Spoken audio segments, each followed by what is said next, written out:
The first thing I noticed when I came to wasn't the rope cutting into my wrists or the rusty pipe I was tied to. It was the smell, motor oil, rotting wood, and something that might have been dead fish. Classic Maine warehouse ambiance. "Morning, sunshine."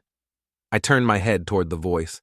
A thin man in an expensive suit sat on a crate about 10 feet away, smoking a cigarette like he had all the time in the world. Everything about him screamed professional, from his polished shoes to the way he held that smoke between two fingers like it was a surgical instrument. "Nick Palmer, right?" He didn't wait for an answer.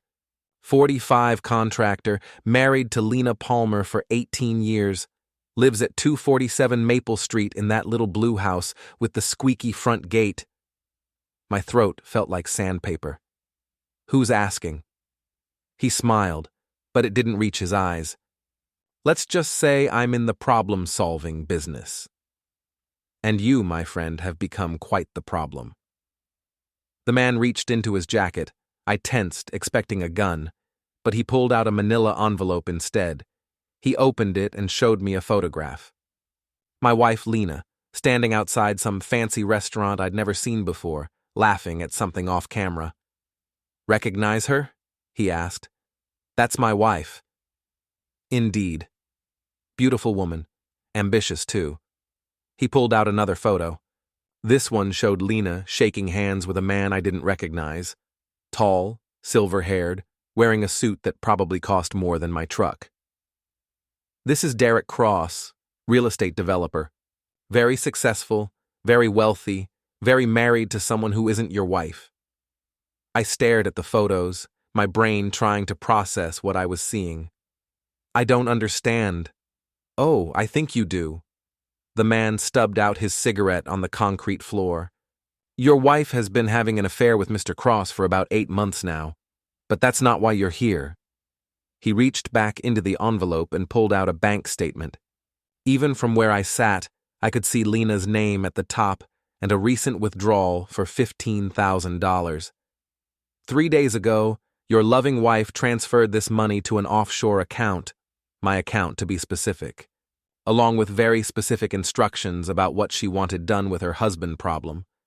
The warehouse seemed to tilt around me. "You're lying." "Am I?" He pulled out his phone and played an audio recording. Lena's voice crystal clear. "I need him gone, Derek. Permanently.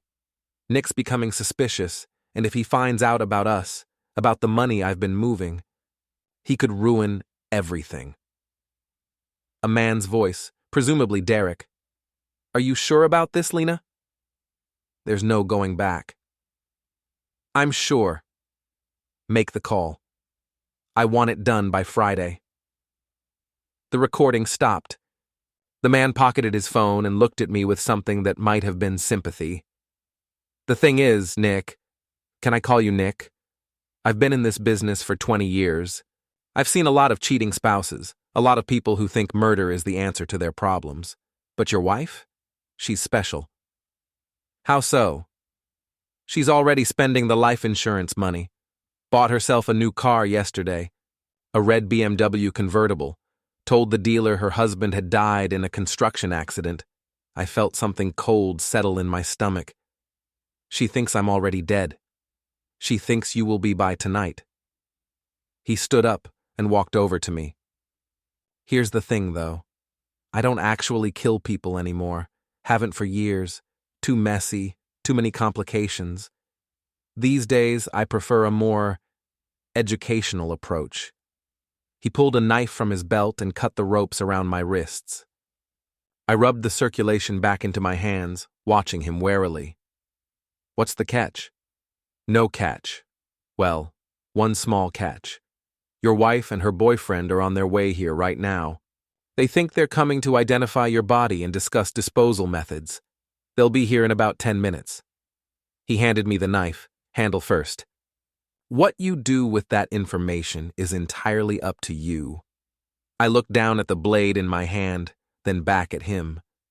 "Why are you doing this?" "Professional ethics. Your wife tried to stiff me on the payment. Gave me a bad check, if you can believe it. Nobody tries to con a con man, Nick.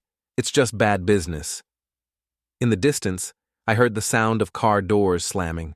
The man straightened his tie and headed for a side door I hadn't noticed before. "Oh, and Nick? Your wife isn't coming alone. She's bringing her best friend Rita Bell and Mr. Cross. Apparently, they want to make sure the job gets done right." He paused at the door and looked back at me. "Sometimes the underdog needs to bite back. Just remember, whatever happens here tonight, you never saw me." The door closed behind him with a soft click, leaving me alone in the warehouse with a knife in my hand and the sound of footsteps approaching the main entrance. Well, this was new. Usually, my wife just asked me to take out the trash. I should have known something was wrong when Lena packed her good lingerie for a girls' work retreat. My wife had many talents, but subtlety wasn't one of them. She stood in our bedroom, carefully folding the black lace set I'd bought her for our anniversary, the one she'd worn exactly once, into her overnight bag like she was packing the crown jewels. "It's just a team-building thing," she said without looking at me. "Rita organized it. We're going to that spa resort up in Bar Harbor." I leaned against the doorframe, watching her. After 18 years of marriage, you learn to read the signs. The way she avoided eye contact. The way she'd been checking her phone every 5 minutes for the past week. The way she'd suddenly started caring about her appearance again after months of rolling out of bed and throwing on whatever was clean. "Since when does the accounting department at Morrison & Associates need team building?" I asked. "Since we landed the Pembroke Industries account." She zipped up the bag with more force than necessary. "It's a big deal, Nick. Rita thinks if we can show some initiative, we might both get promoted." Rita Bell, Lena's best friend since college and her partner in crime at the ad agency where they both worked. Rita was the kind of woman who wore designer knockoffs and talked about her connections in Boston like she was running some kind of underground network instead of managing social media campaigns for local businesses. "How long will you be gone?" "Just the weekend. We're leaving Friday morning, back Sunday night." I nodded and tried to look supportive. "Sounds great, honey. You deserve some time to relax." She finally looked at me then, and for just a second, I saw something in her eyes. Guilt, maybe. Or fear. Then it was gone, replaced by the bright, fake smile she'd been wearing a lot lately. "Thanks, Nick. You're the best." She kissed my cheek, a quick, perfunctory peck, and carried her bag downstairs. I heard her car start up and pull out of the driveway, leaving me alone in our little blue house with the squeaky front gate and a growing suspicion that my wife was lying to me. My phone buzzed. Text message from Frank Morrison, my best friend since high school, and the only guy I knew who could drink me under the table and still drive home straight. Saw Lena's car at Cross's place again. "You owe me beer." I stared at the message for a long moment. Derek Cross. I'd heard the name around town. Some hotshot real estate developer who'd moved up from Boston a couple years back, bought the old Pembroke mansion on the hill and turned it into his personal castle. The kind of guy who wore suits to the grocery store and drove a car that cost more than most people's houses. What would Lena be doing at his place? I grabbed my keys and headed for Murphy's Tavern, the dive bar where Frank spent most of his evenings since his divorce. If anyone knew what was going on in this town, it would be Frank. He used to be a cop before he decided that civilian life offered better drinking opportunities and fewer people shooting at him. Murphy's hadn't changed in 20 years. Same sticky floors, same smell of stale beer and cigarettes, same collection of locals who treated the place like their personal living room. Frank was at his usual spot at the end of the bar, nursing a whiskey and watching a Red Sox game on the ancient TV mounted in the corner. "Nick." Sandy Murphy, the owner's daughter and current proprietor, waved from behind the bar. "Haven't seen you in a while." "The usual?" "Yeah, thanks." I slid onto the stool next to Frank. "So, Derek Cross." Frank didn't look away from the TV. Figured you'd want to talk about that. "How long have you been seeing Lena's car there?" "Couple months, maybe more. Always during the day when you're working. Usually stays an hour or two." He took a sip of his whiskey. Look, Nick, I didn't want to be the one to tell you, but what? Sandy set a beer in front of me and leaned across the bar. She was 50-something with bleached blonde hair and the kind of face that had seen everything twice. Honey, the whole town's been talking about it. Your wife and that Cross fellow. Rita Bell's been covering for her, telling people they're working on some big project together. What kind of project? The kind that requires a lot of afternoon meetings at his place, Frank said dryly, and overnight trips to conferences that don't exist. I felt that cold sensation in my stomach again. How do you know the conferences don't exist? Because I called the hotel she said she was staying at last month. They'd never heard of any Morrison and Associates retreat. I drank my beer and tried to process this information. My wife was having an affair with Derek Cross, and apparently everyone in town knew about it except me. There's more, Sandy said, glancing around to make sure no one else was listening. Mrs. O'Donnell, your neighbor with the garden gnomes, she's been keeping track. Says Lena's been getting deliveries from expensive stores. Jewelry, clothes, that kind of thing. Always when you're not home. Mrs. O'Donnell was 75 and had turned nosiness into an art form. If she said Lena was getting mysterious deliveries, then Lena was definitely getting mysterious deliveries. And, Frank added, Cross has been bragging around town about his new business partner. Says she's helping him with some big development project, gonna make them both rich. What kind of development project? Nobody knows. But word is, he's been moving a lot of money around lately, buying up properties through shell companies, that kind of thing. I finished my beer and signaled Sandy for another. So my wife is cheating on me with a rich real estate developer who may or may not be involved in some kind of shady business deal. That's about the size of it, Frank said. Question is, what are you going to do about it? I thought about that for a moment. What was I going to do about it? Confront Lena? Follow her? Hire a private investigator? Or maybe I could do a little investigating myself. Frank, you still have contacts at the police department? A few. Why? Think you could find out if Derek Cross has any outstanding warrants, unpaid tickets, tax problems, that kind of thing? Frank grinned. Now you're thinking like a cop. Yeah, I can make some calls. And Sandy, think Mrs. O'Donnell would be willing to keep a closer eye on my house while I'm at work? Are you kidding? She lives for this stuff. I'll give her a call tonight. I paid for the beers and headed home, my mind already working on a plan. If Lena wanted to play games, I could play games too. I just needed to figure out the rules first. Back home, I sat in my workshop in the basement, surrounded by the tools of my trade. Hammers, saws, drills, measuring tapes. Everything I needed to build things, fix things, or take things apart. I picked up my phone and opened the Find My iPhone app. Lena and I had set it up years ago, back when she was always losing her phone. She'd never bothered to change the settings. According to the app, her phone was currently at the Ocean View Resort in Bar Harbor, right where she said she'd be. Except I knew the Ocean View Resort had been closed for renovations since last month. I'd driven past it just 2 weeks ago and seen the construction barriers, so where was my wife really spending her weekend? I had a pretty good idea, but I needed proof, and I knew exactly how to get it. Saturday morning, I drove to Derek Cross's mansion on Beacon Hill. It was the kind of place that made you feel poor just looking at it, all stone and glass and perfectly manicured landscaping. The circular driveway could have fit 6 cars easily, but today it only held 2, a silver Mercedes that I assumed belonged to Cross, and a red BMW convertible with temporary tags. The same red BMW that Sandy had mentioned Lena buying. I parked across the street and called Frank. You were right, I said when he answered. She's here. At Cross's place? Yeah, and she's got a new car, red BMW convertible. Frank was quiet for a moment. Nick, where did she get the money for a BMW? Good question. I'd been wondering the same thing. We had a joint checking account, and I would have noticed a car payment.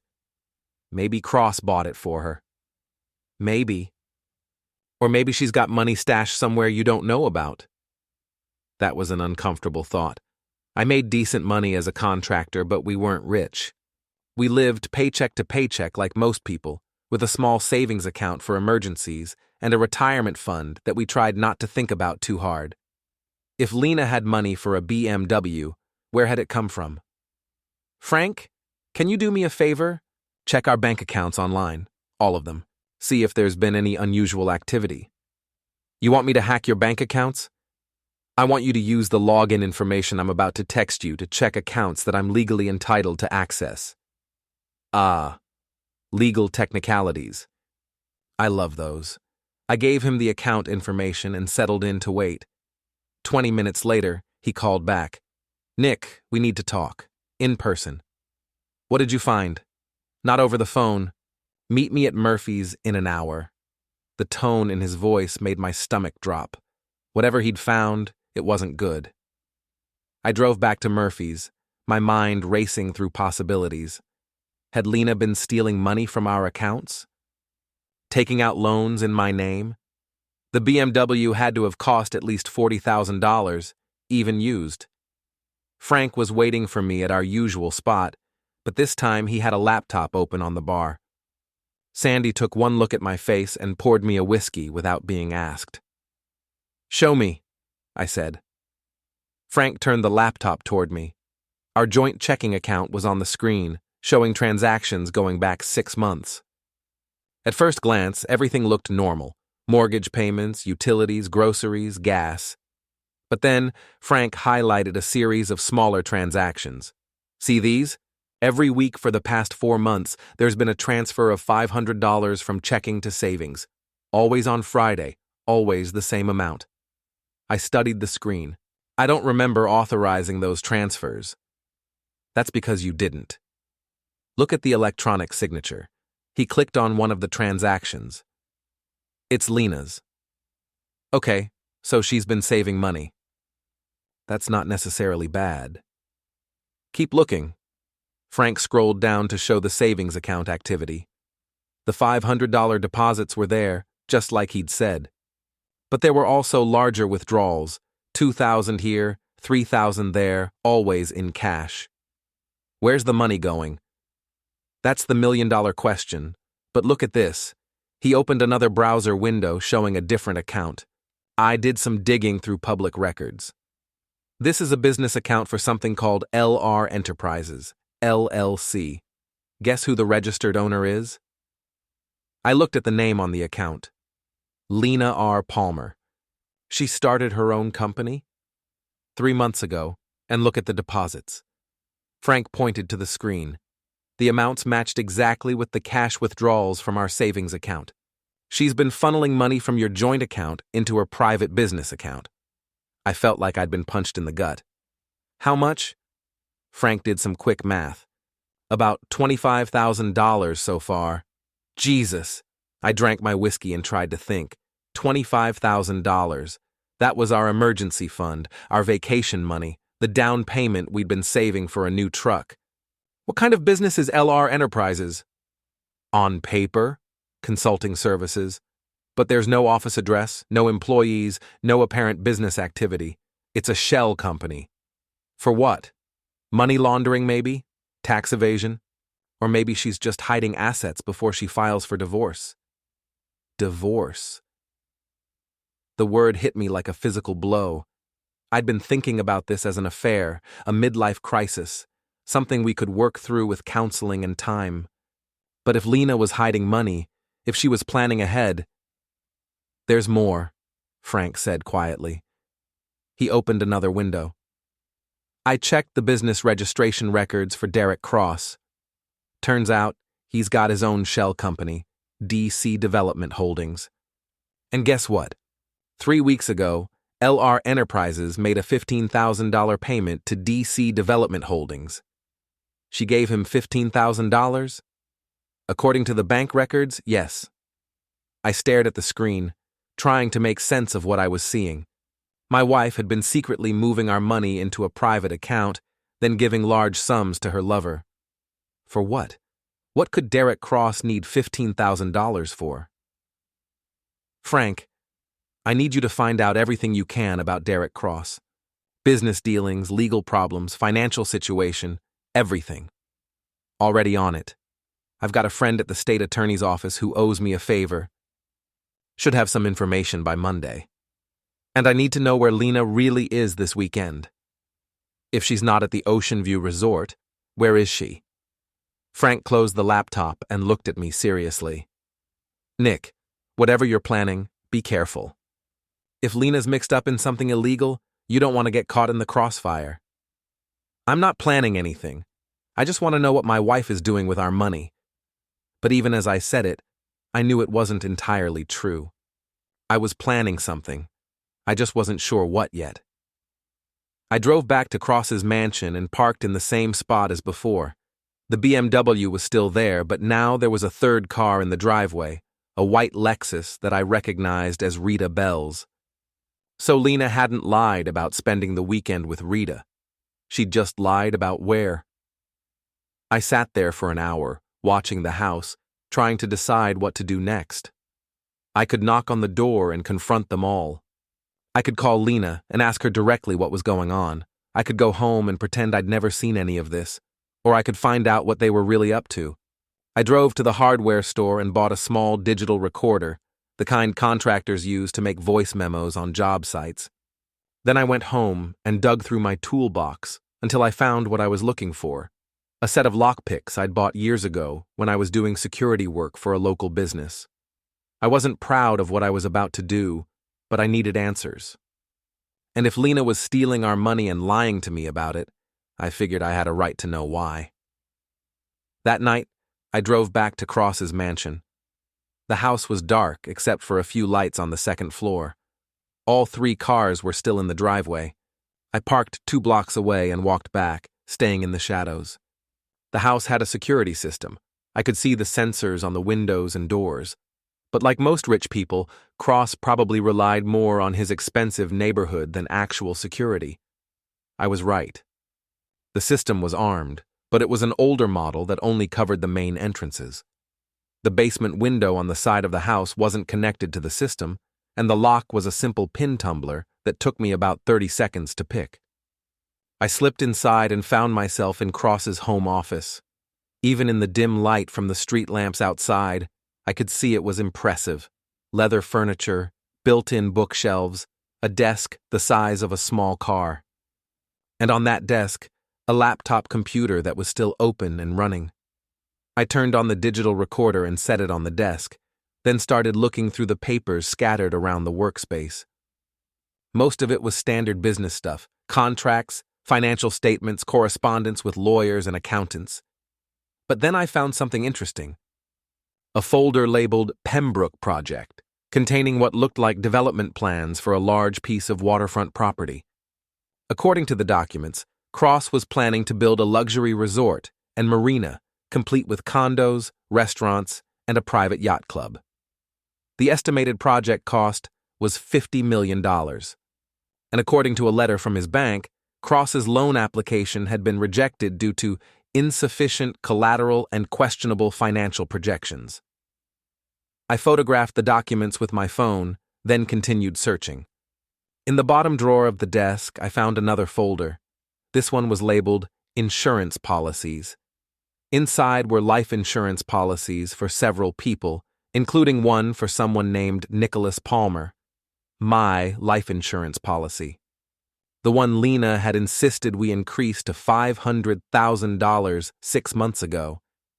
But that wasn't the strangest part. The strangest part was the handwritten note clipped to the policy. Accidental death clause pays double. Construction work equals high risk. Discuss with L, double quote. I stared at the note, my hands shaking slightly. L. Lena. They were planning to kill me. I photographed the insurance documents and was about to leave when I heard voices from upstairs. I turned up the volume on the recorder and listened. Told you, Derek, it has to look like an accident. That was Lena's voice, clear and cold. Nick works construction. People get hurt on job sites all the time. I know, baby, but hiring someone to do it. Cross sounded nervous. What if they get caught? What if they talk? They won't. A third voice. Rita. I know someone who knows someone. Very professional, very discreet. It'll cost $15,000, but it's worth it to do this right. $15,000. The same amount Lena had transferred to Cross's account. And you're sure about the insurance? Cross again. Positive.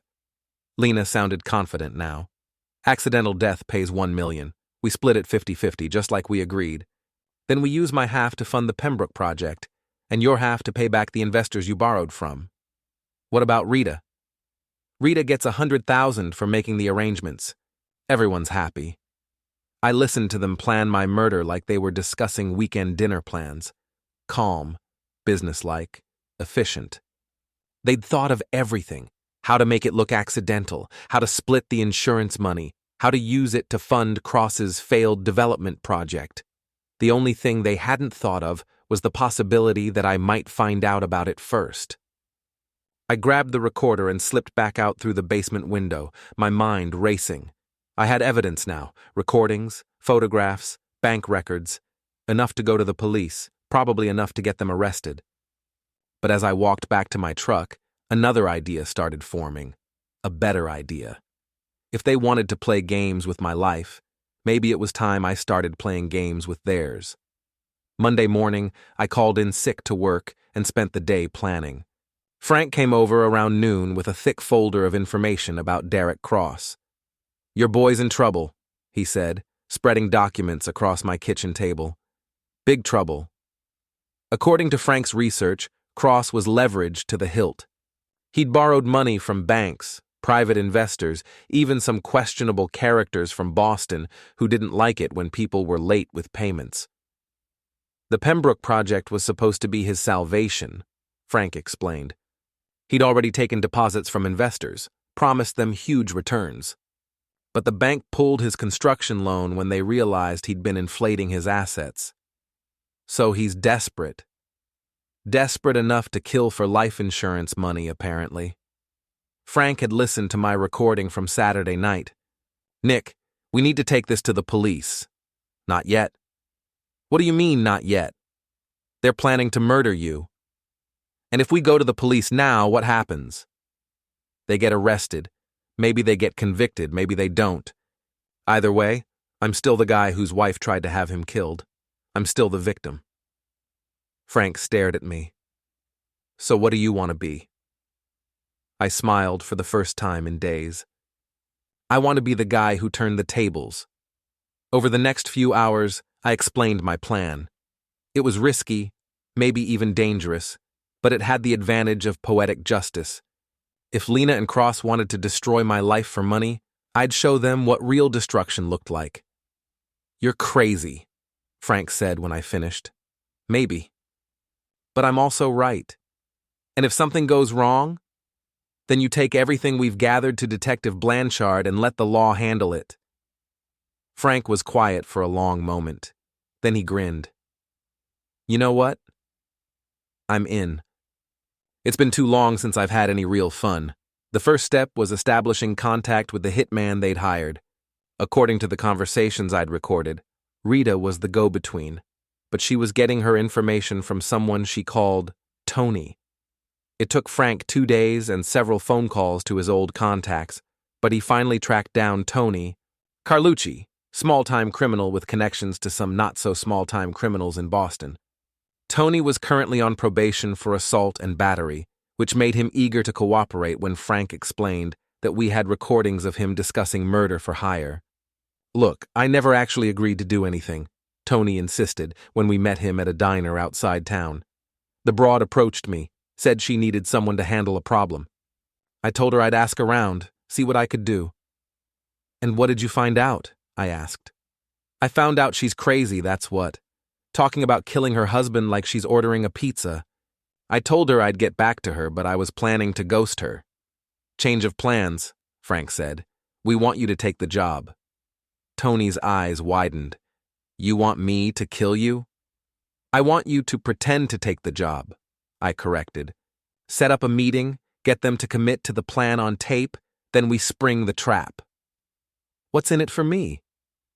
We don't turn over the recordings of you discussing murder for hire to your probation officer. Tony considered this. When do you want to do it? This weekend. I want them to think I'm already dead before they figure out what's really happening. The plan was simple in concept, complicated in execution. Tony would contact Rita and tell her he'd found someone willing to do the job, a professional from out of state who wanted to meet the clients personally before proceeding.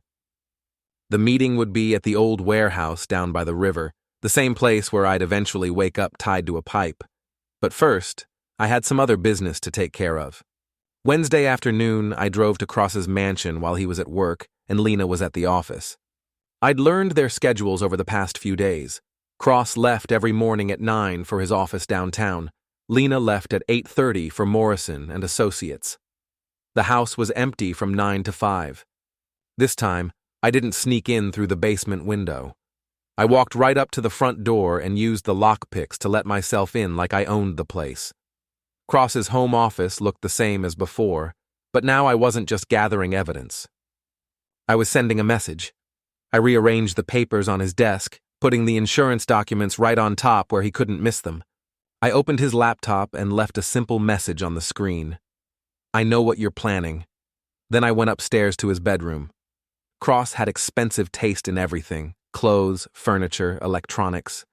His walk-in closet was bigger than my bedroom, filled with suits that cost more than I made in a month. I selected the most expensive-looking one, a charcoal gray number with a designer label, and used my box cutter to slice it into ribbons. In the bathroom, I emptied his cologne bottles into the toilet and replaced his toothpaste with superglue. Childish? Maybe, but satisfying. The master bedroom was where I left my real message. I moved furniture around, not breaking anything but making it clear that someone had been there. On the bed, I left a printout of Lena's bank transactions showing the money she'd been stealing from our joint account. And on the pillow, I left a single rose, the kind you buy at gas stations, with a note. Thanks for taking such good care of my wife. I was back home by 3 o'clock, well before either of them would discover my visit. But I didn't have to wait long for a reaction. My phone rang at 4:30. Lena, and she was furious. Nick, where are you? At home. Why?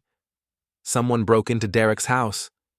They went through his office, destroyed his clothes, left threatening messages. I tried to sound concerned. That's terrible. Did you call the police? We can't call the police. Why not? There was a long pause. Because Derek's had some business problems lately. He's worried that someone might try to make him look bad. What kind of business problems? I can't get into it over the phone. Look, I'm going to stay at Derek's tonight, make sure he's okay. Can you handle things at home? Of course. I hope Derek's all right. He will be. We're going to figure out who did this. After she hung up, I sat in my kitchen and smiled. They knew someone was onto them, but they didn't know who or how much. They'd be paranoid, suspicious, making mistakes, which was exactly what I wanted. Thursday morning, Frank called with an update. Tony talked to Rita yesterday. They're moving up the timeline. They want to do it Friday night instead of this weekend. They're panicking. Sounds like it. Rita told Tony they think someone's watching them, maybe trying to blackmail them. They want to get this done and get out of town. Perfect. Did Tony set up the meeting? Friday at midnight. The warehouse, just like we planned. Tony told them his guy wants to meet all 3 of them before he does the job. All 3? Rita insisted on being there. Apparently she doesn't trust Cross to handle the money properly. Even better, I wanted all of them there when the trap was sprung. Friday afternoon, I went through the motions of a normal day. I worked on a kitchen renovation job until 5 o'clock, came home, made dinner, watched TV.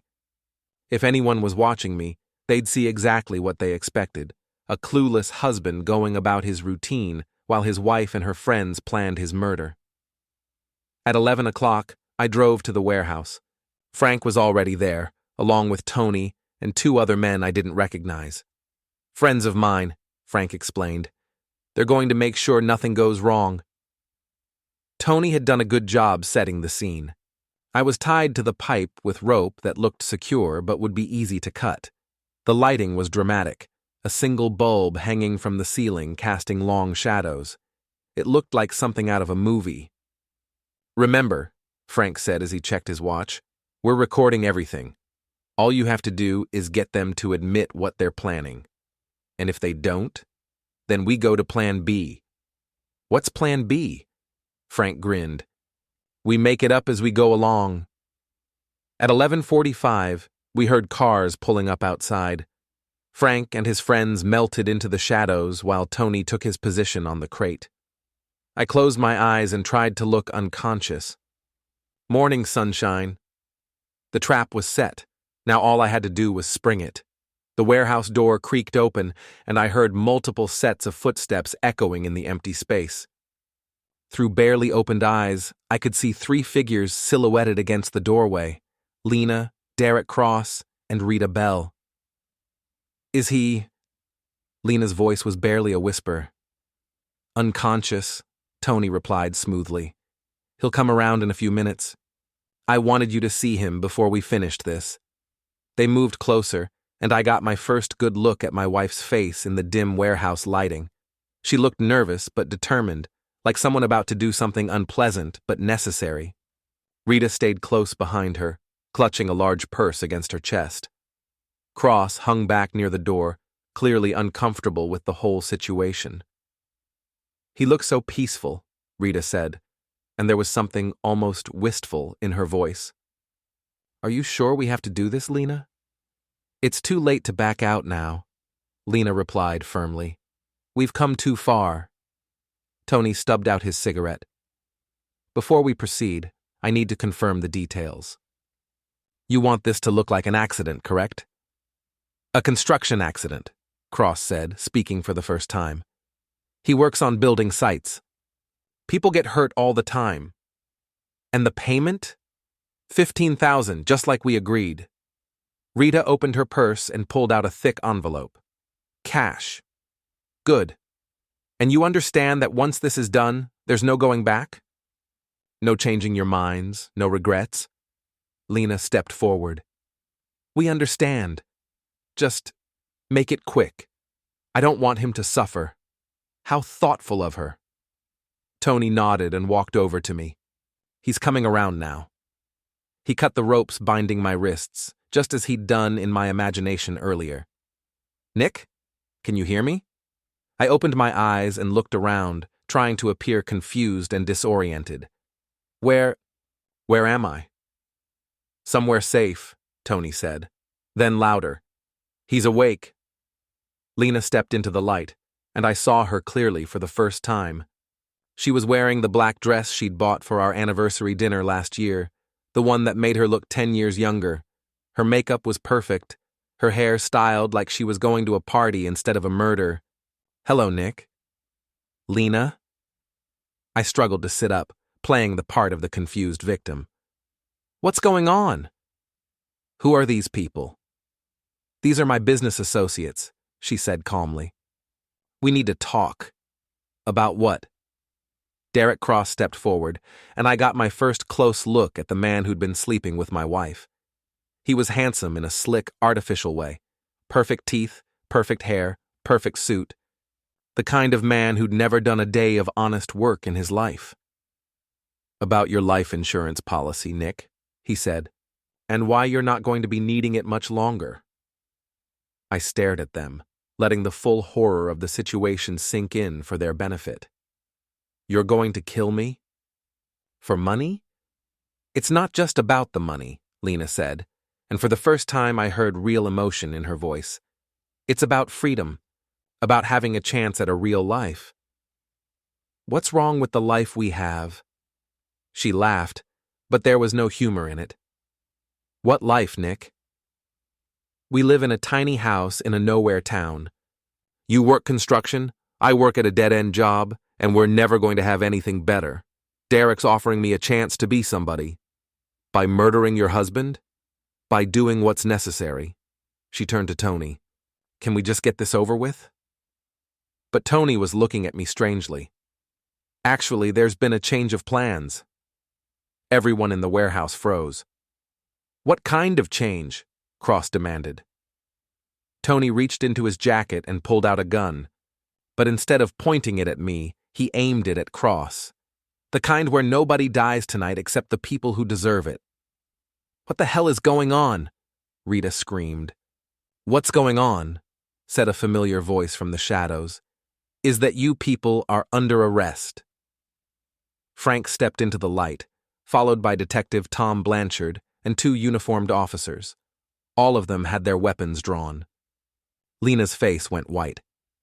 Nick? I stood up, brushing dust off my clothes. Hello, honey. Fancy meeting you here? You were awake the whole time? I was never asleep. Tony here works for me now. Have been for the past 3 days, ever since Frank and I explained to him how much trouble he'd be in if we turned over the recordings of him discussing murder for hire with Rita. Rita dropped her purse, and cash scattered across the warehouse floor. Recordings? I pulled out the digital recorder I'd been carrying. Every word, including the part where you just paid $15,000 to have me killed. Detective Blanchard stepped forward. Lena Palmer, Derek Cross, Rita Bell, you're under arrest for conspiracy to commit murder, solicitation of murder, and fraud. You have the right to remain silent. As he read them their rights, I watched my wife's face cycle through a series of emotions: shock, fear, anger, and finally, resignation. Cross was trying to argue with the officers, insisting this was all a misunderstanding. Rita was crying. Nick, Lena said as the handcuffs clicked around her wrists. I can explain. No need, I interrupted. I know about the money you stole from our accounts. I know about the shell company you created. I know about Cross's failed development project and how you plan to use my life insurance money to fund it. I know everything. How? I smiled. Let's just say I'm not as stupid as you thought I was. As they led her away, Lena looked back at me one more time. What happens now? Now you get to find out what prison food tastes like. I hear it's not very good. The warehouse emptied out quickly after that. Frank stayed behind to help me clean up the evidence of our little theatrical production. So, he said, as we packed up the recording equipment, how does it feel to be a free man? I thought about that for a moment. Free. Yes, I supposed I was free now. Free from a lying wife. Free from a marriage built on deception. Free from the threat of being murdered for insurance money. It feels pretty good, I said finally. What are you going to do now? First, I'm going to file for divorce. Then I'm going to sell the house and move somewhere warmer, maybe Florida. I hear they need contractors down there. And the money? The stuff she stole from your accounts? The prosecutor says I'll probably get most of it back as restitution. Plus, there's the life insurance policy she took out on me. Since she won't be around to collect it, I might as well cash it in. Frank laughed. So you're going to profit from your own fake death? Poetic justice, I said. She wanted to kill me for money. Instead, she's going to prison, and I'm getting rich. We walked out of the warehouse together, leaving behind the scene of what would have been my murder. Instead, it had become the scene of my liberation. 3 months later, I was living in a condo in Fort Lauderdale, running my own contracting business and dating a nice woman named Susan who had never tried to have anyone killed. Lena, Cross, and Rita were all serving sentences in the state prison. Lena got 15 years, Cross got 20, and Rita got 10. The Pembroke project was canceled. Cross's investors lost their money, and his mansion was sold at auction to pay his debts. I bought it for half of what he'd paid, fixed it up, and sold it for a nice profit. Sometimes, late at night, I'd sit on my balcony overlooking the ocean and think about that night in the warehouse, about how close I'd come to being murdered by the person I'd trusted most in the world, about how easy it would have been for them to get away with it if I hadn't been paying attention. But mostly, I thought about how good it felt to turn the tables, to go from victim to victor, to show them that the underdog can bite back when cornered. And sometimes, when the mood struck me, I'd raise a glass of expensive whiskey, the kind I could afford now, and toast my ex-wife. "Thanks, Lena," I'd say to the ocean breeze. "You taught me that sometimes the best revenge is just being smarter than the people trying to destroy you." The warehouse keys to my old life were gone forever. But the keys to my new life? Those were mine to keep.